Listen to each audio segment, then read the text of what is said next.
Bismillahirrahmanirrahim. Tabarakalladzi nazzalal furqana ala 'abdihi liyakuna lil 'alamin nadhira. Allahumma shalli wa sallim ala sayyidina Maulana Muhammadin wa ala alihi wa sahbihi ajmain. Nama ba'du.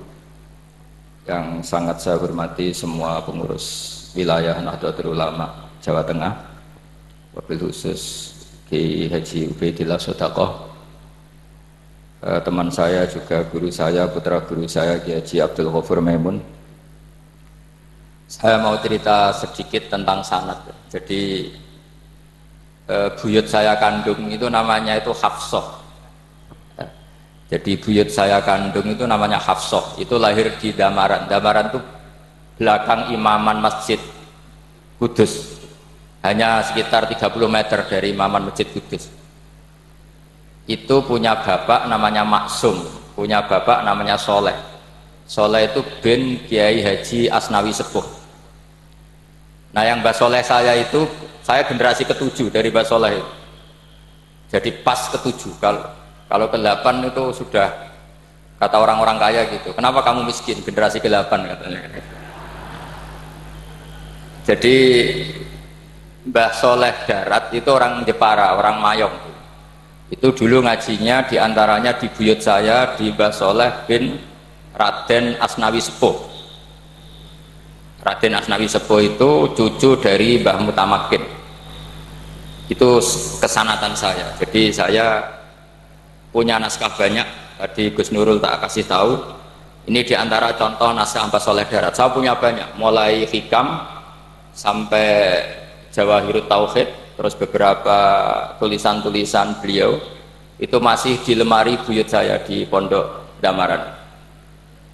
Terus buyut-buyut saya itu juga yang diantaranya ada yang nikah di keluarga Gedungan, dan itu sebagian melahirkan Pak Said Akil. Jadi buyut-buyut Pak Said itu adiknya buyut saya. Tapi kalau saya dengan beliau itu sepuh beliau. Jadi kalau saya manggil Pak Said itu kira-kira kalau nggak paman ya mbak. Kenapa saya cerita ini? Karena di antara ikatan sanad itu dzurriyatam ba'duha min ba'd. Ada keterikatan cara berpikir berdasar sanad. Tadi seperti yang dikatakan moderator, laulal isnadu laqala man sa'a ma sa'a. Andai kan tidak ada sanad, maka orang akan berpikir agama sesuai maunya.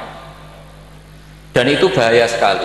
Karena agama ini riwayat, seperti tadi yang dikatakan inna hadzal ilma dinun fangzuru amman ta'khuduna dinakum. Saya punya sekian contoh cara berpikir sanad dan cara berpikir rasional.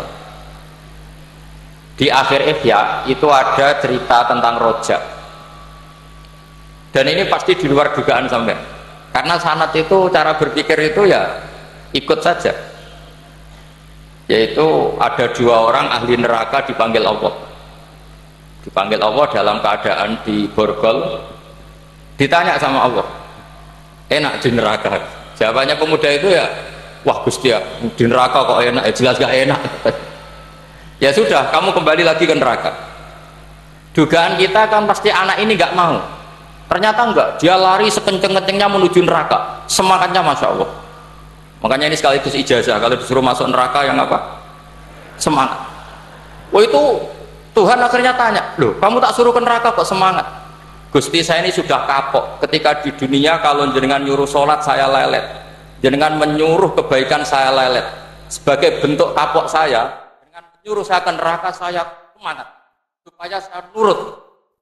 Barokahnya semangat menuju neraka, ya sudah di surga saja.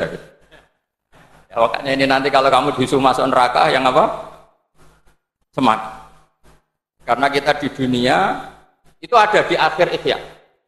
Artinya itu kan di luar dugaan kita. Cara berpikir seperti itu di luar dugaan kita.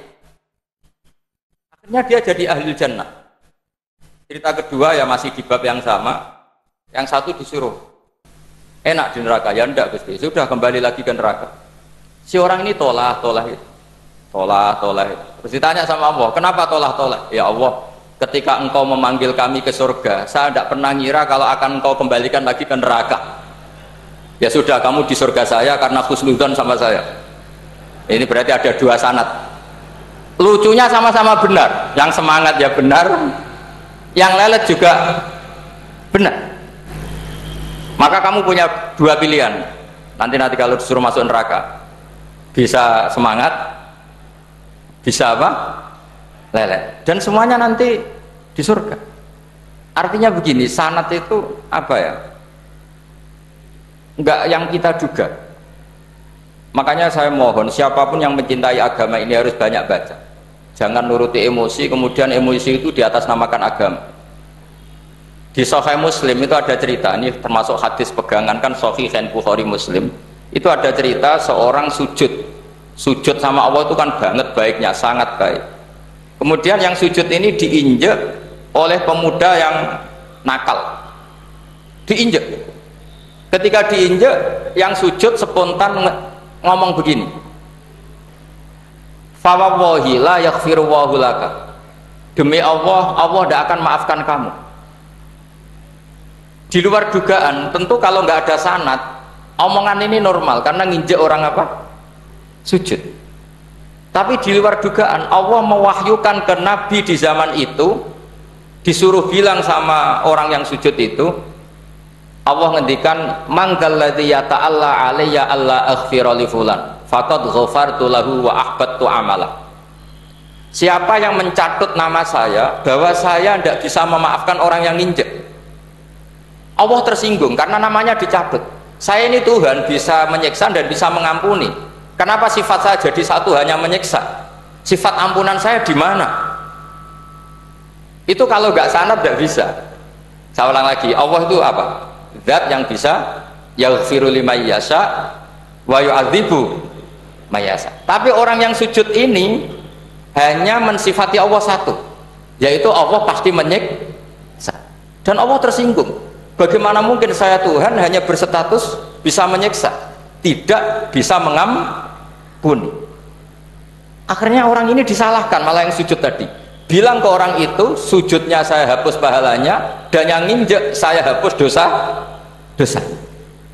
Tapi ya bukan berarti terus kamu boleh nginjek orang sujud, ya enggak. Artinya gini loh, saya hanya memperkuat moderator tadi, berpikir agama itu berdasar sanad. Kalau nuruti emosi pasti kita akan setuju Allah tidak ngampuni yang menginjak. Tapi berdasar sanad, berapa orang yang dulu melukai Nabi, bahkan punya niat membunuh Nabi, akhirnya ditobati oleh Allah Subhanahu wa Ta'ala. Siapa yang nggak tahu cerita Suraqah, orang yang niatnya membunuh Nabi, ditobati Allah. Siapa yang nggak tahu cerita Khalid bin Walid, orang yang punya konsep untuk mengalahkan Nabi di perang Uhud, juga akhirnya masuk Islam dan diampuni Allah. Banyak lagi tokoh kafir yang dulu musuhi Nabi akhirnya ditobati oleh Allah. Sehingga ketika Nabi sangat marah ya dengan mereka yang kafir, malah ada ayat turun, laisa laka minal amri syai'un aw yatuba alaihim aw yu'adzib, bahwa wilayah mengampuni dan memaafkan itu wilayah Allah. Tentu kita secara syariat akan mengatakan yang nginjak itu salah, pasti itu. Kalau yang nginjak itu pasti salah, yang kafir pasti salah. Tapi jangan katakan kalau Allah tidak bisa menobati mereka. Lagi-lagi yang bisa mengertikan itu apa? Sanad. Kita ngaji di bab itu bahwa ada orang diinjak, ternyata Allah ketika yang sujud mengatakan wallahi la yaghfiru Allahu laka, demi Allah, Allah tidak akan maafkan kamu. Loh, mensifati Allah dengan satu sifat la yaghfiru itu Allah tersinggung karena Allah bisa yaghfir. Makanya ini penting sekali saya utarakan supaya kita ini bicara itu sesuai sanad. Karena andaikan tidak sanad, agama ini di logika, kemudian logika orang itu berbeda-beda. Maka kayak apa kacaunya agama ini? Terus yang ketiga, saya beri sekian contoh. Ini saya bawa kitab hikam yang diterjemah oleh Mbah Soleh Darat. Saya dulu pernah ngaji hikam sama banyak Gus Zofur. Cara berpikir Abul Hasan Asyadzili misalnya, umumnya orang itu kan kalau amal itu ingin diterima ya, kalau sujud ingin diterima Allah, kalau sholat ingin diterima Allah, dan kalau sangat ingin itu biasanya terus berlebihan, saking berlebihannya terus nangis minta amalnya diterima. Tapi efek negatifnya gini, jangan-jangan nggak diterima, lalu kalau nggak diterima gunanya apa? Ini buruk sekali kalau mulai tanya sujud saya jangan-jangan nggak diterima, kalau nggak diterima gunanya apa? Itu menurut Abul Hasan Asyadzili itu pertanyaan dari setan. Bagaimana mungkin kita pernah menyesal atau menyesali sujud yang pernah kita lakukan untuk Allah Subhanahu wa Ta'ala. Wong dadi kawulane Allah, wis dikai bumi, dikai oksigen, dikai rezeki, tahu sujud, bareng dikasih tahu Jibril, sujud kamu gak diterima. Wah, getun aku sujud be Allah. Masa sujud sama Allah getun. Maka kata Abdul Hasan As-Sadili begini, kafa bika jazaan an radiyaka laka ahlan. Cukup sebagai balasan dari Allah yang luar biasa, kamu ditakdir sujud. Woi, keren. Coba kalau kamu nanti ketemu Allah, ada orang yang sama sekali di bumi gak pernah sujud, lalu kamu ketemu Allah sujud berkali-kali, kemudian dapat kabar kalau sujud kamu gak diterima. Pantas mana kira-kira? Pantas yang pernah sujud apa pantas yang gak pernah sujud? Pantas yang pernah sujud. Sehingga pikirannya Abdul Hasan As-Sadili, sudahlah kamu bahagia saja karena kamu ditakdir pernah sujud. Itu satu anugerah Allah yang luar biasa. Kamu gak perlu terganggu diterima apa gak diterima. Karena kalau kamu terganggu itu nanti lama-lama mengatakan apa gunanya sujud kalau tidak diterima. Dan itu setan menang kalau sudah ada pertanyaan apa gunanya sujud. Nah, makanya disebut min syarril waswasil khannas. Kata Abdul Hasan As-Sadili, waswas di sini adalah setan ngeridu kamu supaya kamu ngeset semua ibadah kamu, jangan-jangan kamu gak diterima. Kemudian kamu menyesali semua ibadah yang pernah kamu lakukan. Betapa buruknya kita. Wong ngamal apik kok disesat. Makanya saya ini sebagai kiai itu termasuk kiai yang paling sukses ya. Betul. Karena perasaan saya itu sudah sukses dulu sebelum nyata sukses apa enggak ada penting. Saya sering motivasi santri yang ngapalkan Quran 10 tahun tidak hafal-hafal. Nanti kalau ketemu Allah tetap keren. Pernah hafalkan kitab saya? Pernah Gusti. Hafal? Tidak. Tapi kan keren pernah menghafalkan. Daripada sampai nanti tanya, pernah ngapalkan Quran? Tidak. Kok hafal lagu dangdut? Nah, itu posing sama jawabnya. Tapi kalau santri saya, pernah ngapalkan? Pernah Gusti. Di mana di Gus? Hafal? Enggak. BJ saja? Enggak. Tapi saya mencintai kitab engkau dan bukti cinta saya tak hafalkan. Cuma nasib tidak memihak saya Gusti, kan masih lumayan itu. Daripada ditanya pernah ngapalkan Quran? Tidak Gusti. Jebule apal lagu dangdut, yang ibu-ibu apal harga cabai naik turunnya harga berambak. Ini harga sembako hafal, tapi kalau Quran tidak hafal. Nah, pikiran-pikiran kayak Abdul Hasan As-Sadili itu harus kita kembangkan. Makanya saya suka sekali ketika Mbah Mun yang sekarang diteruskan Gus Wafi meresmikan Thariqah Sadiliyah. Ya cerminannya kitab Hikam itu yang diterjemah Mbah Soleh Darat, karena Hikam adalah murid Abdul Abbas Al-Mursi, beliau adalah murid Abdul Hasan As-Sadili. Jadi gampangannya kalau sampai ingin tahu cara berpikir Abdul Hasan As-Sadili itu ngaji Hikam, karena Hikam itu cucu muridnya Abdul Hasan As-Sadili. Dan itu cara berpikir gampang sekali. Misalnya hubungan dengan Allah, ilahi kullama akhrosani lu'mi antokoni karomuka. Ya Allah, ketika saya terbungkam oleh kesalahan-kesalahan saya, sampai saya ini merasa tidak pantas minta, tidak pantas memohon sama engkau karena dosa saya banyak. Tapi kata beliau antokoni karomuka, tapi saya berani melafadzkan doa itu berdasar rahmat kamu tidak terbatas. Dan itu indah sekali kata-katanya, ilahi kullama akhrosani lu'mi antokoni karomuka. Jadi kulama akhrosa sekirane bungkam bisokno ni ingsun apa lukmi sifat elek ingsun, antoko mongko dadekno iso ngucap ni ingsun apa karomuka sifat lomane jenengan. Dan itu dipraktekkan semua ulama. Ya nafsula taknati min zallatin azumat innal kaba'ira fil ghufrani kalamami. Jadi ya seperti yang dikatakan tadi Gus Ubaidillah tadi, ya sudah, kadang ada baron saya, ada Busiri, ya saya tidak tahu karena bacanya innal kaba'ira fil ghufrani kalamami la'alla rahmata rabbihi na yaksimuha ta'ti ala hasabil isyani fil kisami. Itu ada orang terlalu fanatik kebaikan datang ke Abdul Hasan As-Sadili gerutu karena dunia ini sudah kacau balau, banyak maksiat, banyak macam-macam. Apa jawabnya Abdul Hasan As-Sadili? Man ahabba alla yusawahu fi ardi faqad ahabba alla tadhara maghfiratuh. Jadi malah dibalik, kalau kamu ingin dunia ini steril, nggak ada apa-apa, berarti kamu tidak suka akan kelihatan maghfirahnya Allah. Jadi sanad-sanad seperti ini harus kita jaga, meskipun tidak kita manfaatkan untuk kepentingan hadzun nafsi, tapi kita harus kita jaga. Jika kita jadi orang itu tidak terlalu sepaneng dengan pikiran kita bahwa maksiat itu pasti mendatangkan azab. Kok kamu katakan pasti, itu buktinya apa? Maksiat itu salah, kalau salah harus istighfar. Maksiat itu salah, tapi Allah bisa saja mentobati yang maksiat kemudian jadi orang baik, karena Allah tetap bersifat yaghfiru liman yasha wa yu'adzibu may yasha. Kok kamu katakan pasti-pasti, itu sanadnya dari mana? Jadi ini pentingnya sanad ya. Jadi kita harus terus menjaga sanad ini supaya cara berpikir agama sesuai garis yang pernah ditulis oleh para ulama, yang semua itu musalsal ila Rasulillah Shallallahu Alaihi Wasallam. Terus ini mumpung ini di depan Gus Zofur juga, ini pernah tak baca di depan putra-putra beliau, di depan anak-anak. Ini nanti saya hadiahkan ke PWNU Jawa Tengah. Saya nulis kitab ini sebagai bentuk saya bahwa apa yang dilakukan Syekhina Kiai Haji Maimun Zubair semuanya itu berdasar khazanah-khazanah yang ada dalam kitab-kitab Al-Kutubil Mu'tamadah. Di antaranya ini kitab Khilyatul Auliya. Kitab Khilyatul Auliya itu kitab kesayangan Imam Ghazali. Sampean kalau baca Ihya juz 4 itu beliau memberi saran ke kita, wa alaika bimudawamati mutolaati kitabi Khilyatil Auliya wa Tabaqatil Asfiya. Karena Imam Ghazali fi Manaqibil Akhyar itu nginduk kitab Khilyatul Auliya karangannya Abu Nu'aim Al-Asfihani. Kalau di tasawuf beliau nginduk kitab namanya Qutil Qulub karangannya Abu Thalib Al-Makki.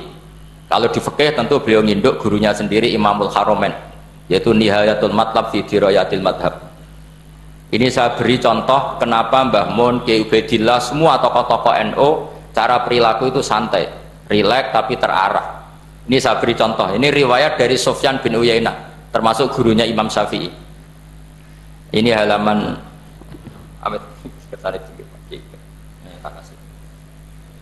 yang pengurusan masalah topik, halaman 24. Ya, ini di halaman 24 saya terangkan An Sufyan bin Uyainah kana Isa wa Yahya alaihi wassalam ya'tiyanil qaryata fayas'alu Isa an syirari ahliha wa yas'alu Yahya an khiyari ahliha faqala lahu Yahya lima tanzilu ala syirarin nas qala innama ana tabibun udawil mardo. Ini di juz 7 halaman 323. Jadi mulai dulu ulama itu ada yang fokus ngelola orang-orang soleh, tapi ada juga yang mendokteri orang-orang yang macam-macam. Nabi Isa itu kalau di satu daerah tanya, di sini yang orang nakal-nakal di mana? Oh, di situ. Terus beliau ke situ. Ditanya Nabi Yahya, kenapa ke situ? Saya ini nabi. Nabi itu biman zilatit tabib. Saya ini ibarat dokter. Tentu dokter itu yang menyembuhkan orang-orang yang sakit. Sehingga kiai-kiai kita itu ya kancanan orang soleh ya mau, bina orang fasik ya mau. Lah yang nggak boleh itu yang potensi katut fasik, itu nggak boleh. Jadi apa ya, supaya kita itu melihat sesuatu itu tidak sehudon kiai kok berteman orang fasik. Saya berkali-kali bilang berteman orang fasik itu haram. Tapi kalau dibalik pertanyaannya, membina orang fasik hukumnya gimana? Baik, bisa membina kalau berteman, ya sudah dibuat balik gitu. Tapi kalau dibalik berteman orang fasik menjadi fasik, ya jangan berteman kalau buatnya masih seperti itu. Ya terus saya teruskan ya. Sayyidina Umar itu terkenal orang yang sangat keras. Sayyidina Abu Bakar terkenal orang yang layinal janib, orang yang sangat santun, sangat sopan. Tapi anehnya ketika Abu Bakar mau wafat, itu khilafah atau khalifah itu diwasiatkan supaya yang mimpin itu Umar. Padahal orangnya sangat keras. Tapi yang jarang diketahui publik adalah ngiranya Umar keras itu wataknya. Ternyata enggak. Di sini diterangkan Umar wataknya itu sebetulnya bisa memilih keras atau halus. Ini saya baca ya di halaman 25. Beliau ditanya oleh Abdurrahman bin Auf. Terus beliau menjawab, ya Abdurrahman, wallahi laqad lintu linnasi hatta khasyituha fil lain. Tsumma staddattu alaihim hatta khasyituha fi syiddah. Fa ainal makhraj. Terus di sini saya terjemah, saya saat lunak juga takut sebab lunak bisa dianggap pembiaran, tapi saya juga takut Allah saat keras sebab keras jangan-jangan termasuk tanfir, orang lari dari kebenaran. Ya misalnya gini, sampean punya anak putri atau punya ponakan pacaran datang ke kamu sama cowoknya, kalau kamu lunak pasti keponakan kamu ngira wong Pak D gak apa-apa, padahal Pak D saya itu kiai, ternyata saya gak ditegur. Lunak itu punya akibat dianggap pembiaran terhadap maksiat ya. Tapi kalau kamu keras, wah nak nenggonku tak wantemi watu, kan gak pernah ke kamu, bagaimana bina wong sowan saja gak berani. Artinya efeknya sama, terlalu lunak ya punya efek tidak bisa bina, terlalu keras juga punya efek tidak bisa bina. Maka kata Sayyidina Umar, fawallahi laqad lintu linnas hatta khasyitu wa fillah. Artinya saat bersikap lunak saya takut Allah, karena lunak bisa dianggap pembiaran terhadap maksiat. Tsummastatatu alaihim hatta khasyitu wa fisiddah. Ketika keras saya juga takut, karena kalau terlalu keras bisa tanfir, bisa orang lari dari kiai, dari orang soleh. Makanya dalam guyonan-guyonan ulama itu ada preman jagongan di orang-orang fasik. Ditanya, kenapa kamu jagongan sama orang fasik? Kenapa tidak jagongan sama orang soleh? Habis orang solehnya marah-marah terus, lah ini ramah. Makanya saya milih yang ramah saja. Gitu. Itu meskipun guyonan, tapi pelajaran bagi kita. Karena ya memang Quran seperti itu. Walau kunta faddan ghalidhal qalbi lan faddu min haulik fa bima rahmatin minallahi linta lahu. Terusnya itu. Jadi apa ya? Nah ini kalau nggak ada sanad nggak bisa. Gak ada sanad gak bisa, pasti kita berpikir sesuai keinginan kita. Maka ada ancaman yang keras, man fassaral Qur'ana bi ra'yihi falyatabawwa maq'adahu minan. Jadi saya mohon sanad-sanad seperti ini kayak yang dikatakan Umar tadi. Wallahi laqad lintu linnas hatta khasyitu wa fillah. Tsummastatadtu alaihim hatta khasyitu wa fis syiddah. Jadi kita akui bahwa dalam lunak juga ada sekian problem, dalam keras juga ada sekian problem. Terus kita bikin satu metode, satu manhaj yang kira-kira ya sa'iqal disyaribin, atau yang lebih dikenal dengan Islam wasatiyah. Ada tawazun, ada tasamu, ada macam-macam. Ya, saya kira demikian. Assalamualaikum warahmatullahi wabarakatuh.